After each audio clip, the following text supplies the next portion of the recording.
A government agency picked Google over Microsoft. We're talking about the GSA, that's the General Services Administration, choosing to use Gmail rather than Outlook. Is this another chink in Microsoft's armor? And is Gmail secure enough for the government? First General Services, then the DOD.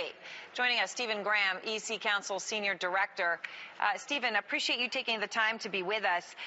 You know, it's interesting. We deal with a lot of people overseas on this show, and we notice when they use Yahoo and Gmail as their address.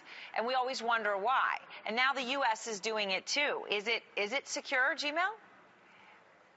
Well, there's a couple of schools of thought on that. And at gmail.com is actually an anonymous account, but Google does actually provide enterprise services and government services. So what you'll see with this new GSA switch is it'll still be at a .gov account, but it'll actually be under the Google's hosting domains.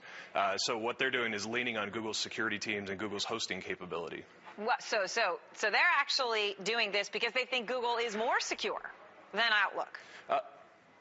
Yeah, absolutely. In a lot of cases, what the funding that's available for the federal government to focus on security teams, it's just not enough. So if you look at Google's security measures in place, they've had what's called a SAS 70 security review, and they have that on a regular basis, which, you know, in layman's terms is kind of the pinnacle of a security assessment as far as assessing every element of security. And Google really puts a lot of money into security on their infrastructure. Okay, so is this a real blow for Microsoft? Because if you're going to have the first agency of the U.S. government saying Gmail is more secure than Outlook, I would imagine that it's a terrifying thing for Microsoft to hear.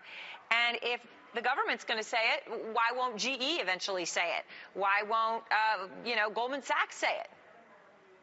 Sure. Well, what's kind of nice about using outsourced email services like this, you can tie them into Outlook. Outlook is really just the tool that you use to view the mail, but what's actually hosting the mail, where that data actually resides and is transported, is on that hosting network of that Google owns. So they'll work together, I think. Okay. So who takes the biggest blow from this? If you're saying it's not necessarily all Outlook, but it's the hoster. If we're starting to see Google and Gmail become the quote unquote hoster, who's taking a hit here?